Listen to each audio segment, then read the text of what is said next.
So in this segment, we're going to be talking about Boris Johnson taking a holiday as the country struggles with multiple crises.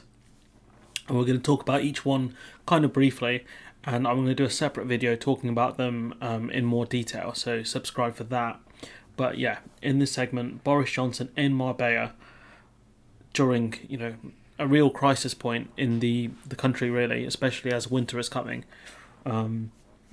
But yeah, we're facing an autumn of discontent. The winter is going to be worse.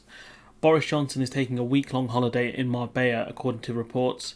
I've seen this reported in multiple outlets as well. He left Britain on Friday and is reportedly staying in a luxury villa on the Costa del Sol in southern Spain. Probably going to be one of the few British people left there.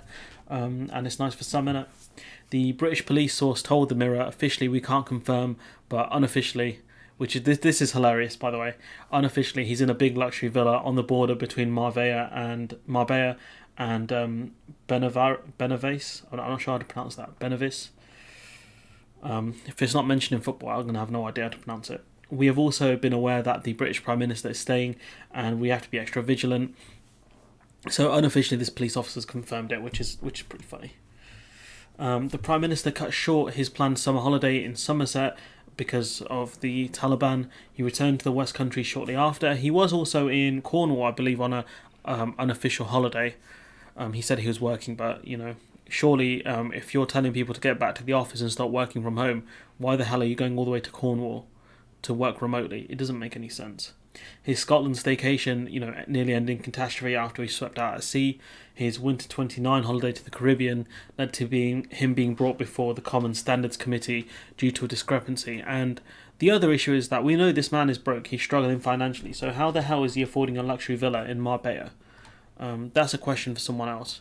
But if we actually look at this article from the Mirror, which we'll be looking at in more detail, it does talk about the multiple crises we're facing as a country. You've got the HGV driver crisis, which we've talked about a lot, 100,000 drivers short.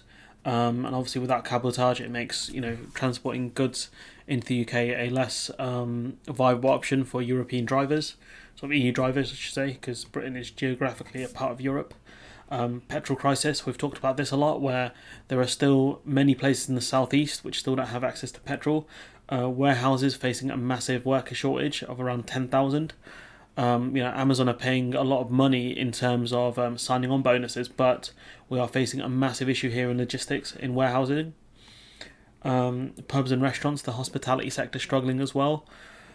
Bins, refuse collectors, a lot more are becoming HGV drivers, so that's another crisis. So we've got about five, I'm going to say, about five different crises there.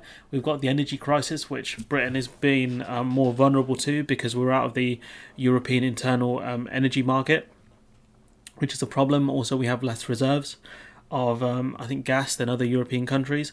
And further to that, France are threatening to turn off the electricity via the underwater cables because of all the shenanigans we're pulling with Northern Ireland and the fishermen's rights, fishermen's license in Jersey, I believe it is. So not great time to go on holiday. Probably about five or six different crises the government has to deal with. And Boris Johnson's on holiday. You've got a government torn on whether to give out temporary visas and which industries should get temporary visas. That's something we're going to talk about in another video, so subscribe for that as well. But my guy's on holiday during one of the biggest kind of weeks, or biggest few months of his prime ministerial career, really.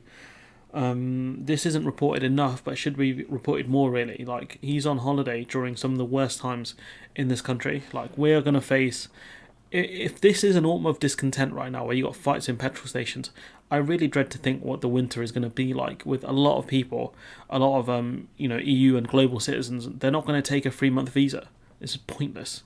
It's so pointless, especially given how expensive living costs are within the country. It's not worth their time coming here, especially if they're sick as well and they have to pay an NHS surcharge. It's not worth it for them. That's the main point. But that Boris Johnson doesn't understand that. Neither does Priti Patel, to be fair. But I'm going to leave it there. Let me know what you think in the comments below. Like, comment, share, subscribe, and hopefully I'll see you in the next one.